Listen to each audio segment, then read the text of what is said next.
Yo soy el doctor Noé Rivero de Argentina y soy usuario de Oertli y hoy les vengo a contar de qué se tratan estas máquinas, ¿sí? Oertli es una empresa suiza que tiene tanto equipos de FACO como de retina y aparte de glaucoma, ¿sí? Aparte de facodinamia, voy a hablar un poquito de los secretos que tienen estos equipos que lo hacen distinto a todas las otras máquinas que existen en el mercado. Ahí la aguilita salió. Bueno, el Dream Team, yo digo, de los equipos de FACO, de Oertli o las máquinas que tienen, que muchas son algunos de segmento anterior, otros de segmento anterior y posterior. Tenemos el más chiquitito de todos, que es el Catarrex 3, que no los deje engañar por su pequeñez de equipo, pero la verdad que es extremadamente eficiente. El equipo Faros, que ya es un poquito más grande y ya es un equipo de segmento anterior y posterior. Y el OS4, que es la nave insignia de Oertli, que es un equipo de segmento anterior y posterior más completo y con más prestaciones, ¿sí? El equipo, tanto Catarrex 3 como Faros, tienen la bomba peristáltica y la bomba SPIP, que es una bomba exclusiva de Oertli. Y el OS4 tiene tanto la bomba peristáltica y la bomba SPIP, también tiene bomba Venturi, ¿sí? ¿Para qué vamos a usar estas bombas? En general, la bomba Venturi en el OS4 vamos a usarla exclusivamente para comer el vítreo de forma más rápida, ¿sí? Pero porque la bomba, tanto SPIP como peristáltica de los equipos Oertli para catarata son súper eficientes y súper rápidas y hacen cirugías muy rápidas y con una eficiencia excelente, ¿sí? Yo digo que Oertli no tiene límites en catarata porque vamos a comer de la catarata más blanda a las cataratas más duras, ¿sí? ¿Y por qué se genera eso? ¿Sí? Por el tipo de tip que tiene Oertli, ¿sí? El Oertli, el secreto del equipo está en el tip, en esto, ¿sí? Es toda física, ¿sí? Por eso son equipos muy confiables, que no dependemos de una central de computadora que nos evitemos que tengamos surge o que hagamos una facomulsificación más eficiente, ¿sí? Con los equipos de Oertli vamos a trabajar exclusivamente con la física, ¿sí? Las puntas de Oertli son todas flare, ¿sí? Flare significa que son una boca muy grande en la punta y después se van afinando, ¿sí? Eso genera que tengamos 7 veces más fluido de lo que entra que lo que sale del tip del facomulsificador, ¿sí? Y también tiene la ventaja que esta es una punta tradicional de otro equipo y esta es la punta de Oertli, ¿sí? Fíjense que el lumen es mucho más chico, eso nos evita que tengamos surge y tengamos cámaras muy estables durante la facomulsificación, ¿sí? ¿Por qué? Porque para mantener cámaras estables, ¿qué necesitamos? Una muy buena entrada de líquido, mantenerla, que no perdamos líquido por ninguna incisión, eso es muy importante, porque muchas veces vemos que dicen tengo surge, es porque utilizamos quizás un sleeve no correcto con la incisión que tenemos, ¿sí? Oertli tiene sleeve para 2.8, para 2.2 o 2.4 y sub 2 milímetros, entonces tenemos que utilizar el sleeve correcto y el tip correcto para la incisión que tenemos.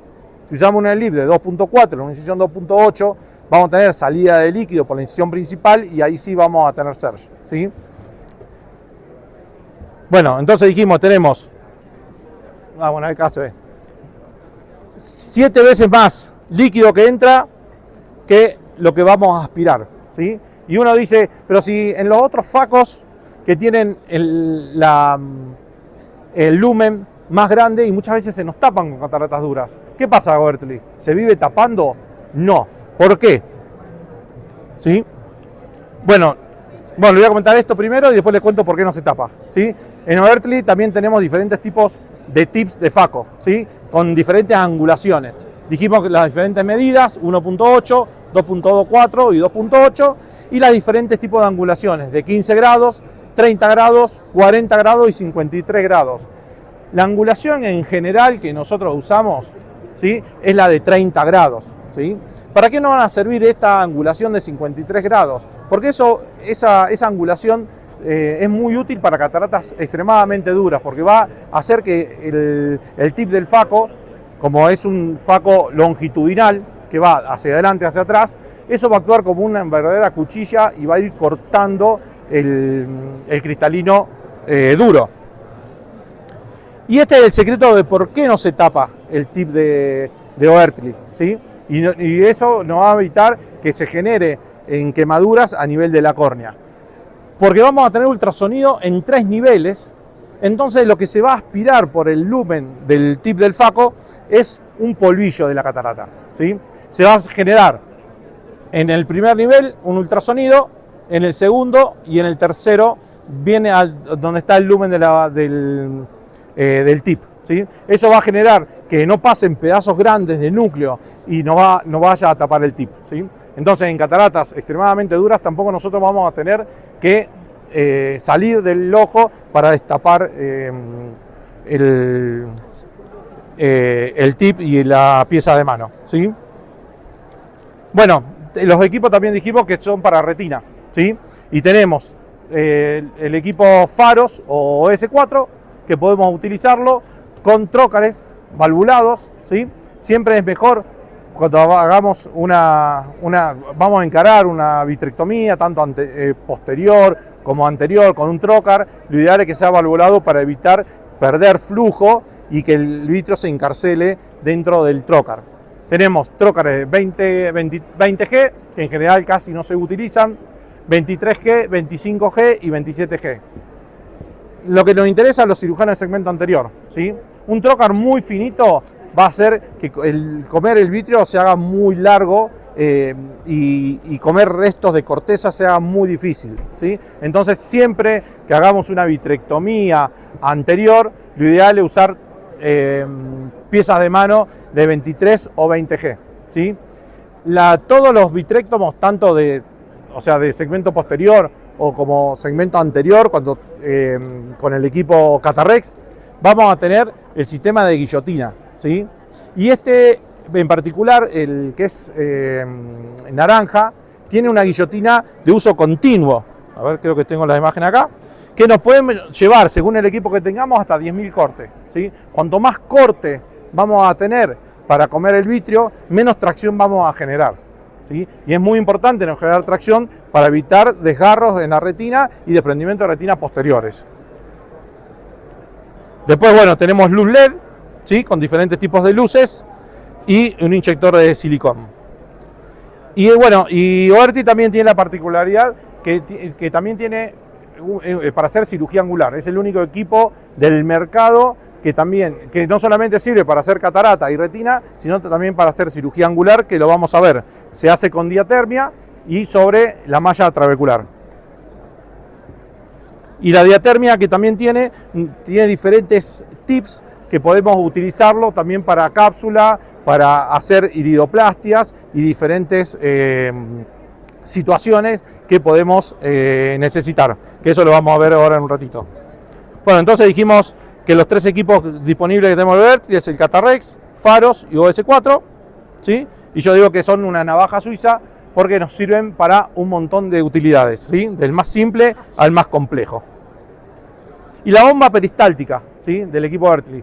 La bomba peristáltica no son como las bombas peristálticas antiguas que se usaban, que hacían que la facomulsificación sea muy lenta, ¿sí? Y tarde en responder. Por eso muchas veces uno prefería equipos de faco que tengan bomba Venturi, ¿sí? La bomba peristáltica de Oertli es de alta tecnología y tiene una velocidad, una vez que se ocluye la punta del faco, ¿sí?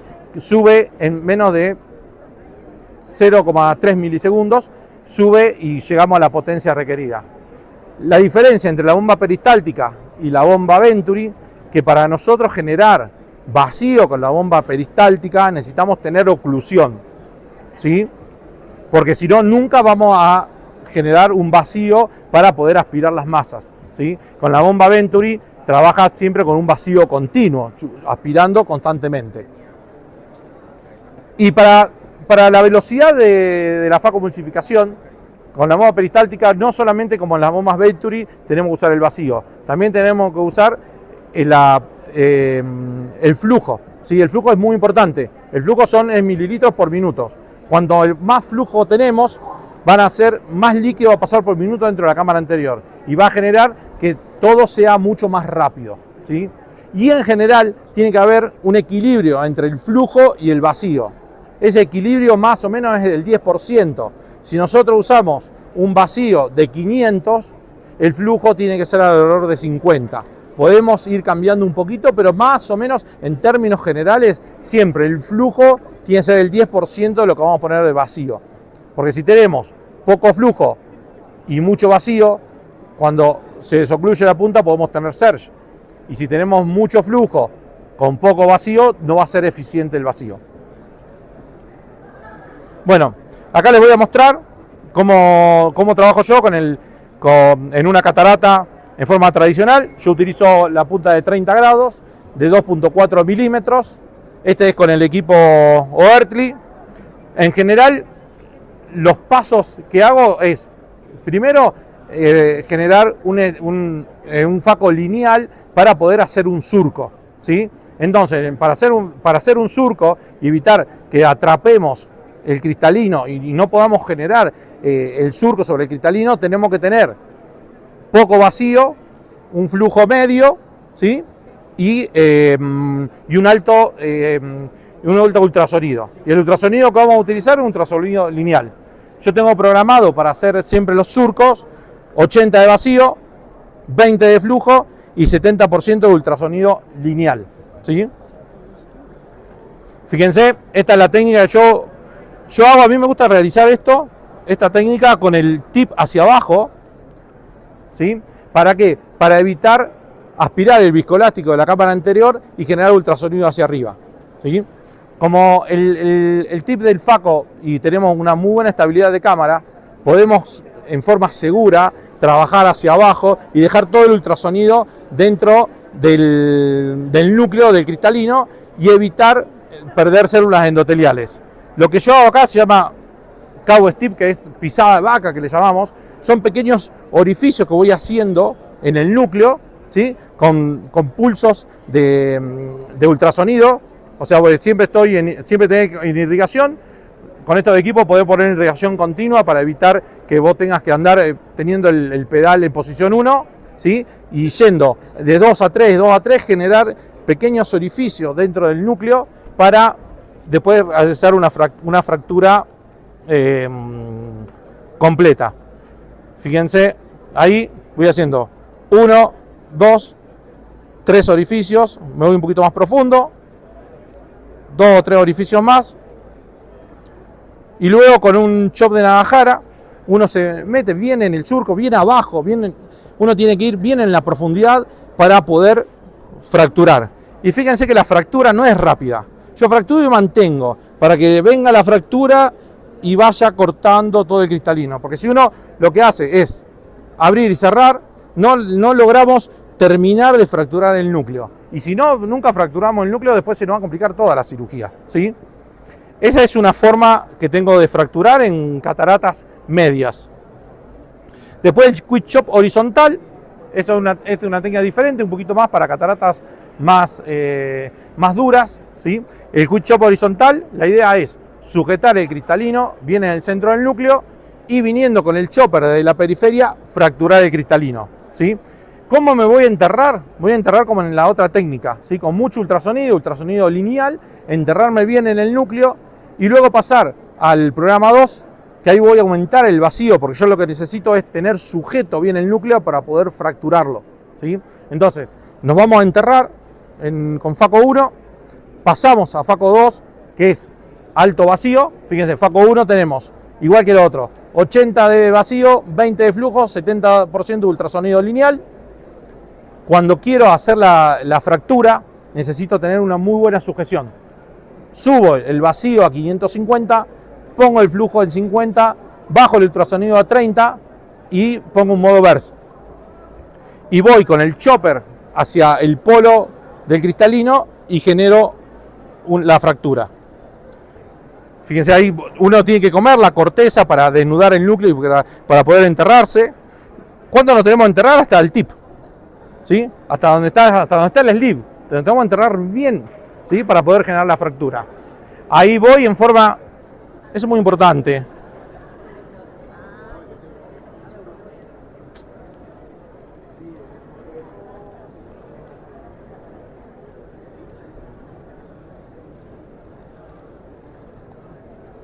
Fíjense cómo voy con el chop. Esto me lo enseñó el doctor Felipe Bejarano acá de Colombia, ¿sí? Hace 20 años atrás, cuando yo vi por primera vez un chopeo horizontal. Para evitar, porque el chop, ¿sí?, tiene filo en la parte interna, ¿sí? Entonces, si uno va con el chop así, podemos cortar o podemos ir por arriba de la rexis y generar una diálisis o romper la rexis anterior y la cápsula. Entonces la idea es ir con el chopper en forma horizontal, pasar por debajo de la rexis, una vez que llegamos en hora 6 verticalizar y ahí generar la fractura, ¿sí? Fíjense cómo ahí entro, verticalizo y genero la fractura. Para generar la fractura voy a venir con el chopper moviéndome y con el faco lo mantengo fijo sin moverlo y levemente desplazarlo hacia el lado opuesto a donde quiero generar la fractura. Otro secreto, cuando nos enterramos, si vamos a fracturar de este lado para acá, si yo tengo el tip del faco mirando para acá, cuando voy a fracturar puedo liberar lo que estoy sosteniendo, el núcleo, ¿sí? Y se me puede liberar y perder sujeción. Entonces, si yo voy a venir fracturando acá para acá, tengo que poner el tip del faco un poco inclinado hacia el otro lado, para que cuando yo paso con la fractura sigamos teniendo la sujeción suficiente. ¿Se entiende?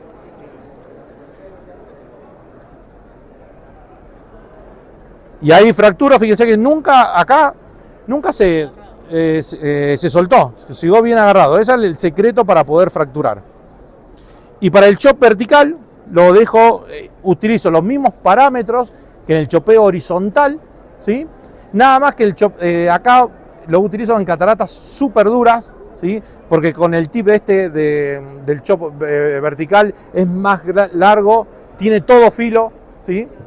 Y lo que vamos a hacer la fractura no desde hora 6, sino desde el centro.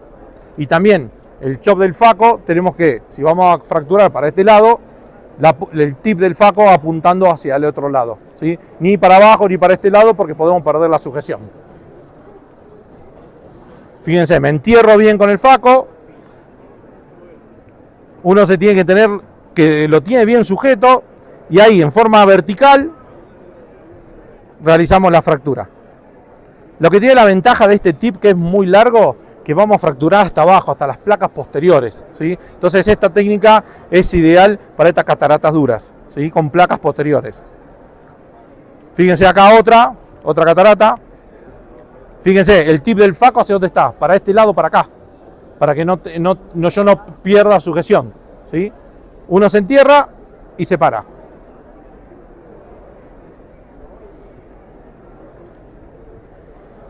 Y después podemos seguir con ese tip es bastante peligroso. En general yo lo utilizo solamente para hacer la fractura, después lo saco y sigo con un chopeo horizontal con el otro chop de Nagahara, que solamente tiene filo interno.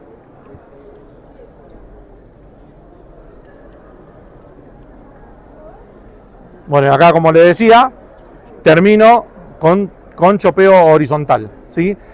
La idea siempre para hacer una facomulsificación segura es que nosotros tenemos que dejar el faco en el medio, en la zona segura, no con el faco ir a buscar los pedazos, ¿sí?, de núcleo. Para eso tenemos la segunda mano, que nos va a ayudar a traer los pedazos hacia el centro y poder hacer la facomulsificación, ¿sí?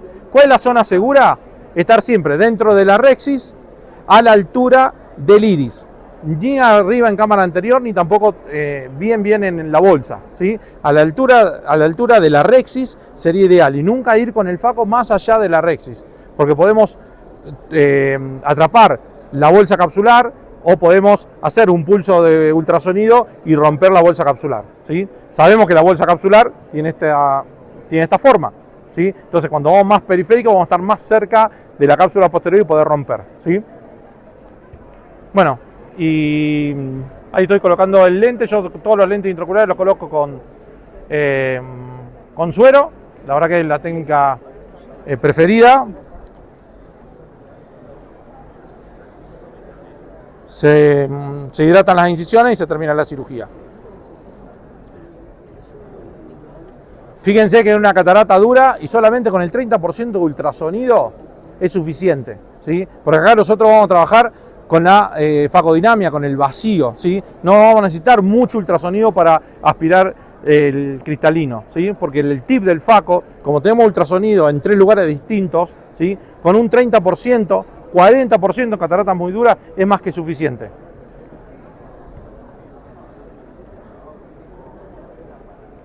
Otras situaciones especiales, lo mismo. Fíjense los parámetros del faco, siempre es igual para mí, yo no lo cambio nunca. Puedo llegar a subir un poco el ultrasonido. Fíjense también acá, se hizo un chopeo horizontal, pasé por abajo del iris, en forma horizontal, fui hacia hora 6 y se generó la fractura, ¿sí? Cuando tenemos una pupila chica, lo mismo, tenemos que trabajar en el centro, de forma segura. No vamos a ir con el faco, con la punta del faco a buscar lugares donde no vemos o no sabemos qué estamos haciendo, ¿sí? Para eso tenemos la segunda mano, nos ayudamos con la segunda mano trayendo los pedazos hacia la boca. Yo siempre le digo a mis fellows cuando van con el faco a querer buscar las cosas, le digo, ¿vos cómo comés? Vos estás sentado en la mesa, tenés el plato acá, vos llevás el tenedor a tu boca o vos vas con la boca hacia el plato, ¿sí? Entonces, el faco es nuestra boca, te lo tenemos que dejar en el centro y nos tenemos que alimentar al faco con el tenedor, ¿sí? Esto es algo que por ahí siempre les queda. Fíjense ahí la fractura. Yo hago la fractura y mantengo para que la línea de fractura sola termine cortando la catarata.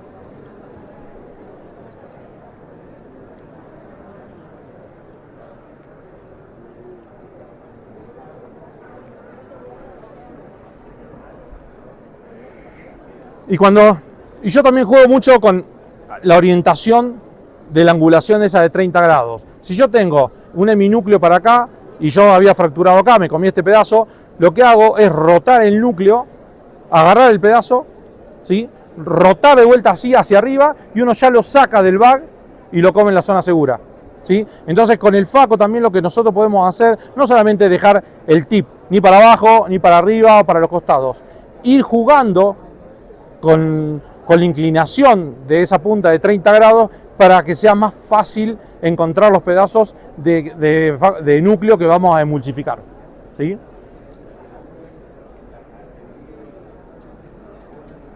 Fíjense la dureza de la catarata, con un 30% de ultrasonido se la come perfectamente, ¿sí? Eso Oertli tiene que cambiar porque en la configuración del faco no lo tiene así al 30%, tiene mucho más alto, ¿sí? Y vamos a perder más células y vamos a tener más inflamación. Con un 30% es más que suficiente. Lo que sí tenemos que trabajar con mayores vacíos.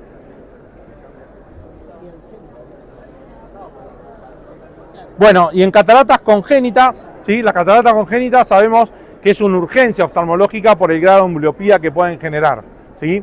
Y con Oertli tenemos algunas herramientas como diatermia. El desafío de la catarata congénita es hacer la rexis. La rexis es la cápsula del bebé es muy elástica, ¿sí? Entonces Oertli tiene una punta de diatermia, ¿sí? Que es un capsulótomo para poder hacer la rexis. Tipo como un fento se genera la rexis, ¿sí?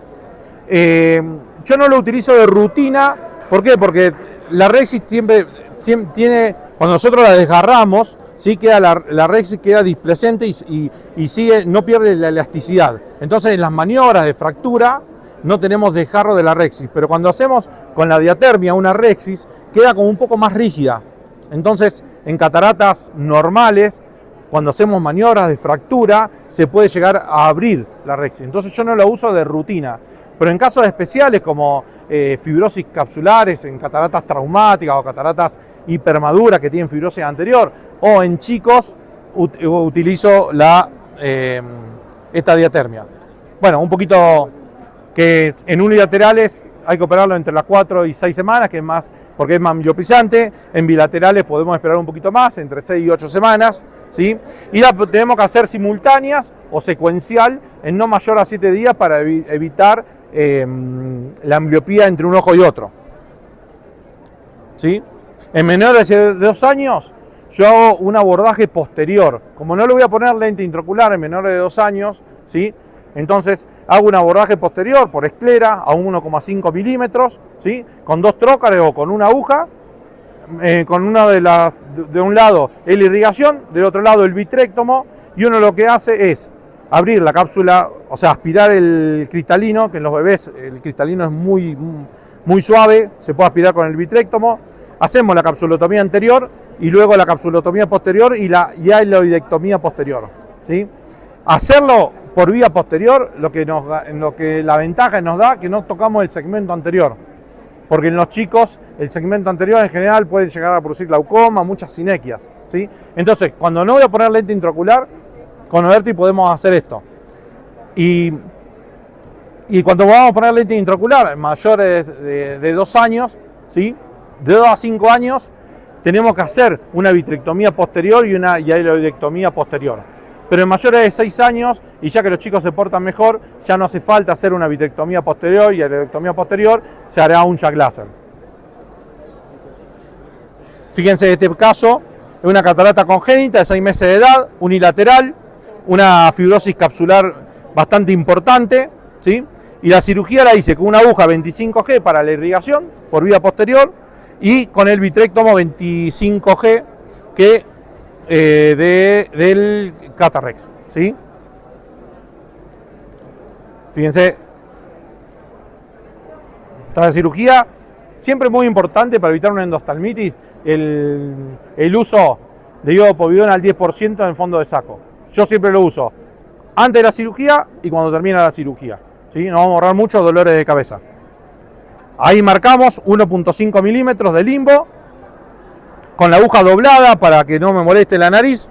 Lo que voy a hacer, voy a entrar con una irrigación a 40 centímetros de la cabeza del paciente directamente a la bolsa capsular con la aguja y del otro lado con el vitréctomo, ¿sí? Del lado temporal. Si es ojo derecho voy a entrar del lado temporal acá, si es ojo izquierdo voy a entrar con la mano izquierda de este lado, ¿sí? Porque el vitréctomo es recto y largo. Entonces si queremos hacer la vitrectomía desde el lado nasal no va a incomodar mucho, ¿sí? Entonces con un trocar 25G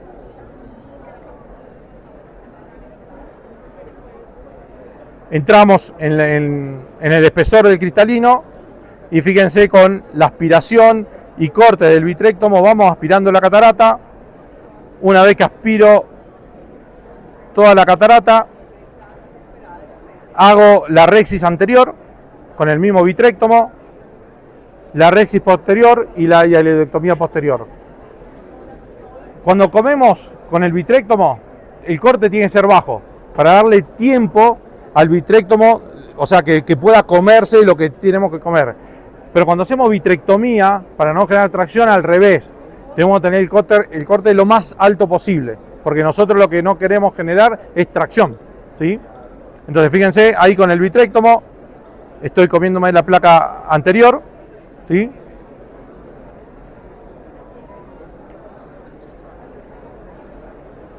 Es una placa fibrótica bastante grande y ahí me ayudo con la agujita para poder comerlo mejor. Se pone triancinolona, creo que puse triancinolona para ver que no quede vitrio y ya tenga completa la cirugía, y se terminó la cirugía. En general no se utilizan puntos y lo que hacemos es, como no pusimos lente intraocular en estos chicos, tenemos que tratarle la ambliopía, muy importante, con lentes aéreos o también con lente de contacto. Existen lentes de contacto ahora descartables de uso mensual, que no hace falta sacárselo a la noche, y es el tratamiento ideal que estamos haciendo en estos chicos, hasta que podamos poner el lente intraocular, ¿sí?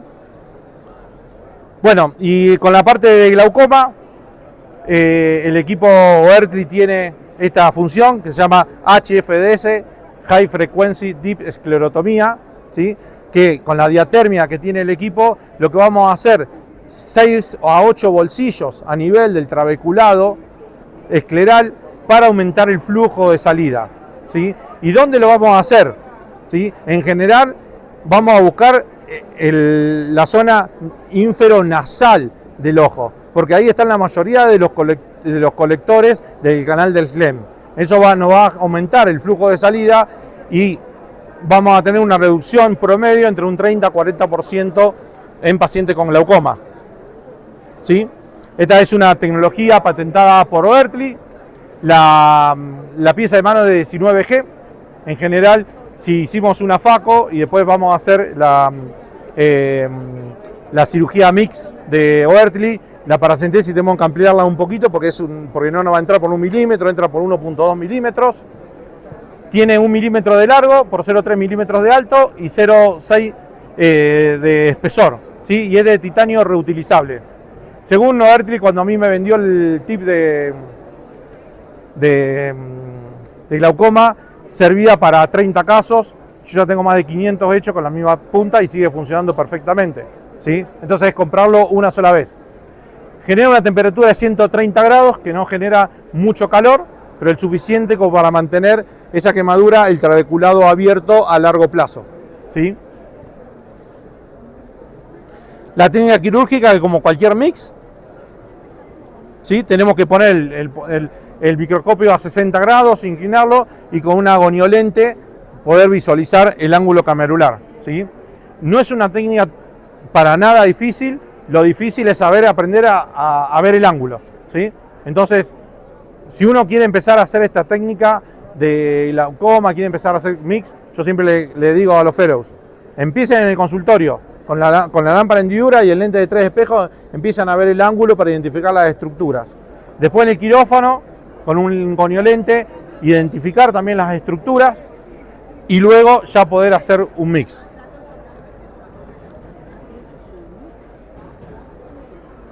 Fíjense, ahí ese es una parentesis de 1.2 milímetros. Entro con la pieza de mano, coloco viscoelástico dispersivo, ¿sí?, sobre el ángulo para mantener el ángulo abierto, que no me colapse. Y uno aprieta, cuenta hasta 3 segundos y sale. Se va al lado, hace abre otro tálamo. Son hasta entre 6 y 8 podemos hacer en el lado nasal inferior, ¿sí?, donde están los mayores colectores. Entonces vamos a tener un mejor resultado quirúrgico. En general las complicaciones son muy pocas, puede sangrar un poco el ángulo, y si sangra muchas veces es bueno, porque significa que está teniendo retorno venoso de la vena esclerales, ¿sí? Y tenemos que sacar bien el viscoelástico, porque si dejamos viscoelástico en la cámara anterior podemos tener presión en el postquirúrgico. Es una cirugía que te lleva no más de 10 minutos a la cirugía de FACO, y vamos a ver si les puedo compartir acá algunos resultados. Acá tengo 54 ojos que eran glaucoma ángulo abierto crónico, ¿sí?, y que hicieron cirugía combinada con FACO-emulsificación, ¿sí? De estos 54 ojos tengo un seguimiento de 6 años, de enero del 2015 a enero del 2021, y ahora ya ampliamos el estudio, ¿sí? Eran 39% glaucoma primario y ángulo abierto, 57% pseudofoliación. Nosotros en Argentina tenemos mucha pseudofoliación, y el 4% de glaucoma pigmentario. Yo sé que acá en diferentes zonas de Colombia por ahí no hay tanta pseudofoliación, pero nosotros tenemos mucho. Entonces esta técnica, la verdad que nos sirve muchísimo para que el paciente después de la cirugía de catarata, hacerle esto y evitar que siga muchas veces con gotas y que tengamos una mejor regulación de la presión, ¿sí? El porcentaje de presión intraocular que se redujo con esta técnica con 6 aperturas fue de 24,4%, y con 8 estamos teniendo casi un 35% de disminución de pío, ¿sí? Y en todos estos pacientes redujimos más el 50% de la cantidad de gotas. Pasaron de tener 2.33 gotas a 1.13 gotas en promedio. El 65% logramos una presión menor a 15%, y en el 85% de los pacientes una presión menor a 18 milímetros de mercurio. Las complicaciones que tuvimos del 85% fueron sin complicaciones, y en el 9% tuvimos un IPEMA leve y hipertensión ocular, creo que porque nos quedó más viscoelástico que por las hemorragias que pudimos generar. Entonces, bueno, la conclusión del HFDS que es una herramienta muy útil, ¿sí?, de bajo costo, porque no tenemos un costo como Mix, que tenemos que usar implantes, ¿sí?, muy efectiva y con baja tasa de complicaciones. Y también la capsulotomía es otra herramienta que tiene Oertli, que también es el único equipo del mercado que tiene esta herramienta de capsulotomía, que para hacer la rexia anterior, como le mostré, que yo le decía que lo hago en las cataratas congénitas o en la fibrosis, ¿sí? Lo utilizo para hacer pupiloplastias, fibrosis capsulares, cataratas juvenil, cataratas traumáticas, cataratas intumescentes para evitar la bandera argentina y en cataratas hipermaduras, ¿sí? Fíjense, este paciente había tenido una catarata traumática, una fibrosis con sinequias, ahí tiñó la cápsula, era una catarata reducta, ¿sí? La fibrosis era de la cápsula anterior y posterior, ¿sí? Que son muy difíciles de cortar y de poder trabajar. Fíjense con la diatermia de Oertli cómo pude cortar tanto la cápsula anterior y posterior y liberar la pupila, ¿sí? Entonces una cirugía que puede ser compleja, con esta herramienta lo pudimos hacer muy fácil. Ahí esa es el tip, también es de titanio, ¿sí? Se reesteriliza en óxido o en statin, ¿eh? Esa es la puntita que tiene el tip. Y tenemos dos cosas para hacer, bajo o alto. En fibrosis como esta usamos el alto. Fíjense cómo va cortando. O sea, y uno va dibujando la rexis como va queriendo. Y en cataratas pediátricas, que no tengo fibrosis, utilizo la potencia baja, ¿eh? Y fíjense con una micropinza. Bueno, ahí termino de cortar. Se van generando pequeñas burbujitas. Esa pequeña burbujita va indicando que va cortando, ¿sí? Después con una micropinza ingreso, saco ese plastrón y pongo un lente de 3 piezas en el sulco y se acabó la cirugía.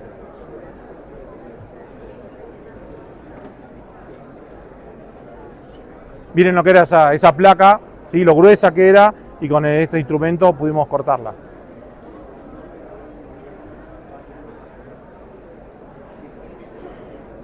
La capsulotomía está, cuando uno compra el equipo, la capsulotomía la tiene, o la tiene comprada aparte. La tiene. La capsulotomía, el tip de capsulotomía viene incluido en el equipo. No hay que comprarlo aparte. Aparte. Ah, bueno. También es comprarlo una vez en la vida porque es reutilizable, ¿sí? Fíjense, se coloca el lente de 3 piezas. Siempre que coloquemos un lente de 3 piezas y que no tengamos soporte capsular, para evitar que el lente se nos vaya hacia abajo, siempre es bueno utilizar, como utilicé acá, ¿sí? Un repositor de iris para mantener que el lente se mantenga en el área del surco ciliar, ¿sí? Que no se nos vaya hacia abajo, ¿sí? Entonces son maniobras de 3 manos, diríamos, ¿sí? Porque en general los inyectores son a rosca, ¿sí? Entonces, si con una mano tenemos la pieza de mano, la otra mano el inyector, alguien nos tiene que ayudar, en general el instrumentador quirúrgico o el ayudante nos va a tener que ayudar a inyectar el lente intraocular, ¿sí? Ahí colocamos el lente intraocular en el surco ciliar y se terminó la cirugía. Esa es la 24 horas por quirúrgica del paciente. Acá tenemos otros casos de una pupiloplastia, ¿sí? Y también otra catarata reducta. Esto es cortesía del doctor Chente Morín, la capsulotomía esa. Fíjense también, él en Perú lo utiliza a esta pieza de mano, también cortando la cápsula. Uno puede realmente dibujar y hacer del tamaño que uno quiere, ¿sí? La verdad que es muy, muy útil.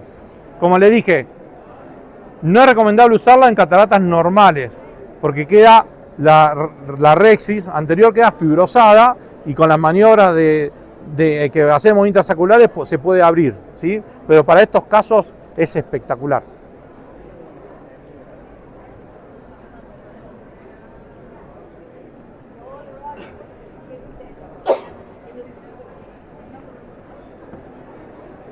Ahí este es una cápsula posterior fibrosada en una catarata, sacó la catarata y fíjense que hace la capsulotomía posterior, ¿sí? También de la misma manera que se hace la cápsula anterior. ¿La frecuencia de potencia? Ahí es alta, porque es fibrosis. Vos tenés dos potencias, baja y alta, ¿sí? Se usa la potencia alta, ¿sí? Que se selecciona en el programa cuando pones diatermia, seleccionada capsulotomía high o low.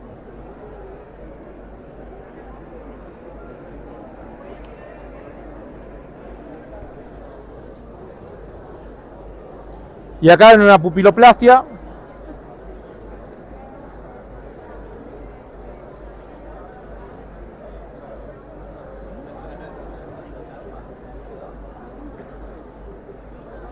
algunas veces me ha tocado cortar la pupila, esas pupilas que están cerradas totalmente, todas fibróticas, uno la puede cortar también con esto. La verdad que con una tijera uno puede cortar también todo esto, pero muchas veces tienes vasos sanguíneos y después tenés IPM y te sangran. Con esto vos estás cortando y coagulando, entonces evitás hemorragias.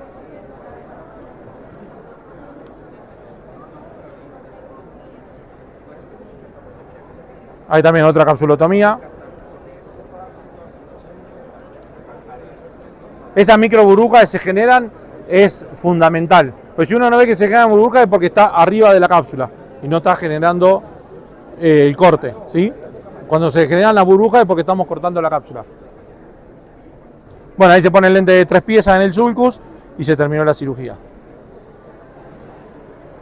Fíjense, este es del doctor Luis Izquierdo, en un paciente con Marfan, ¿sí?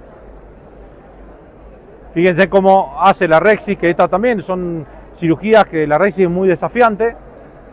Se saca como si parece un femtosegundo. Se hace una aspiración, pues son en realidad núcleos blandos.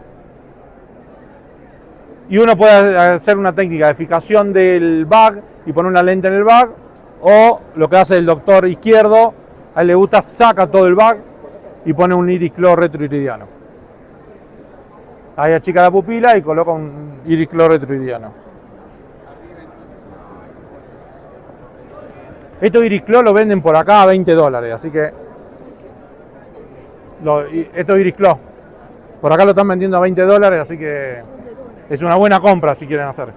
Porque la verdad que un iris clor retroiridiano es muy fácil de colocar y de resolver la faquia. La verdad que está bueno sin hacer técnicas de sutura a esclera, todo. La verdad que es una técnica creo que de las más fáciles de hacer. Así que bueno, está muy bueno. Bueno, acá un paciente con sinequias en una catarata, en un post-trasplante, seguramente tuvo un endostalmitis, no sé qué pasó, pero tiene una fibrosis, una fibrosis muy importante, también con vasos sanguíneos. Entonces fíjense que de esta manera uno evita que sangre toda la cámara anterior, y fíjense cómo va cortando y liberando el eje visual.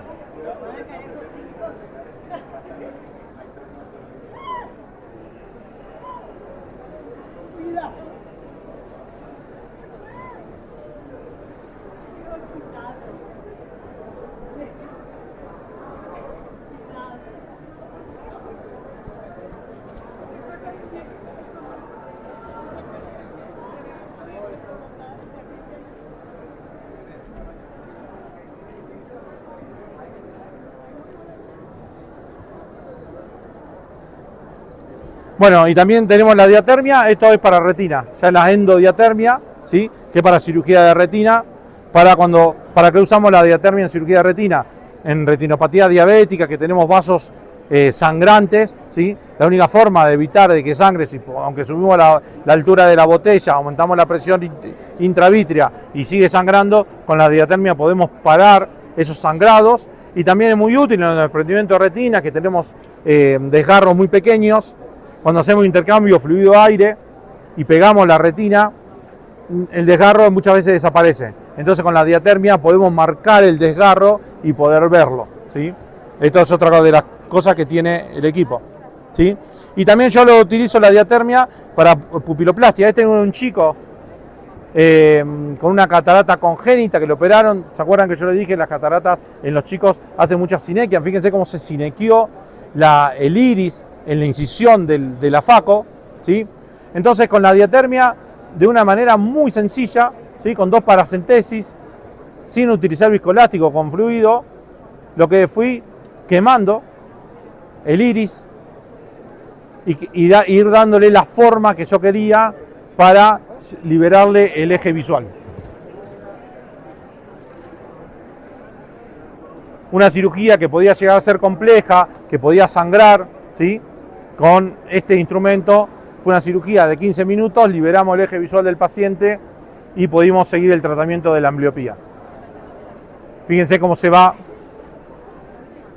modelando la pupila y llevarla hacia el lado donde nosotros queremos. Eso que se ve blanco ahí son las burbujitas de la diatermia que iban hacia el endotelio, porque como no usé viscoelástico, no me gusta usar viscoelástico porque el viscoelástico con el calor se lleva mal, ¿sí? Y como que se quema el viscoelástico cuando uno hace la diatermia. Entonces me gusta hacerlo con suero. Fíjense la pupila como quedó redondita, quedó el eje visual liberado y de una manera muy sencilla y muy práctica.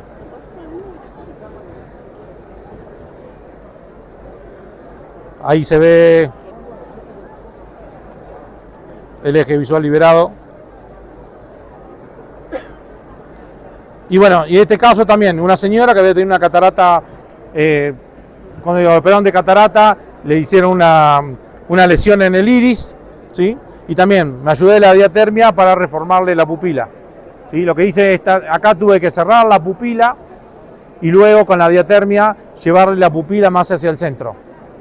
Una técnica muy sencilla para hacer sutura de iris, para mí la técnica ideal es el Single Path for Throw del Dr. Agarwal, ¿sí? Que con una sola pasada, pasando el nudo 4 veces, ¿sí? Uno ajusta y con una sola vez ya generamos un nudo que no se va a aflojar, ¿sí? Siempre es bueno marcar el reflejo de Purkinje, ¿sí? Para que sepamos hacia dónde tenemos que llevar la pupila. Siempre lo tenemos que marcar en seco porque si lo tengo mojado no va a poder hacer. Entonces ahí yo pruebo hasta dónde me da el iris con una micropinza. Con la micropinza que te hice comprar a vos. Así. Siempre cuando debemos usar estas micropinzas para el segmento anterior tienen que ser anguladas. ¿Para qué? Para que nos dé el ángulo, ¿sí? Para poder trabajar en cámara anterior. Si usamos las micropinzas de retina que son rectas, se nos va a complicar eso, ¿sí? Entonces con Prolene 9 ceros, me gusta usar 9 ceros porque el 10 0 a los 10 o 15 años se puede hidrolizar y romper, el 9 0 dura muchísimo más. Paso por ambas caras del iris, se rescata el iris con un Kuglen y en ese loop hacemos 4 vueltas. 1, 2,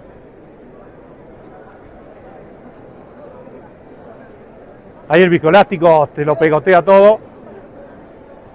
3.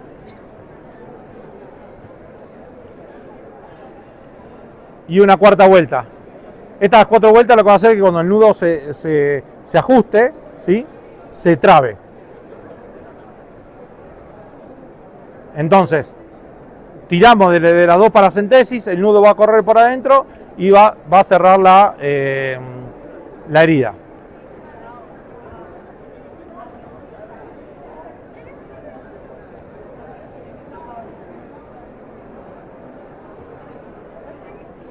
Agarramos de los 2 cabos, ahí le hice como 5 vueltas para que no quería que se desate.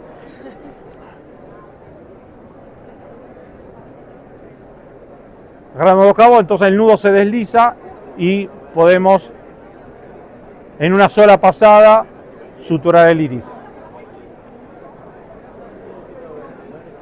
Tengo que hacer la sutura suficiente hasta poder cerrarlo y después con la diatermia lo que hice fue ampliar la pupila donde yo quería que me quede más centrada, ¿sí? Eso, fíjense cómo la retracción que genera en el estroma del iris y va ampliando la pupila.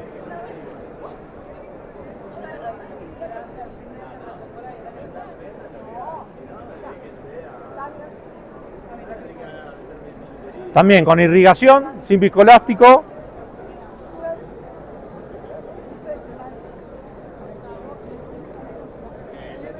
de ganar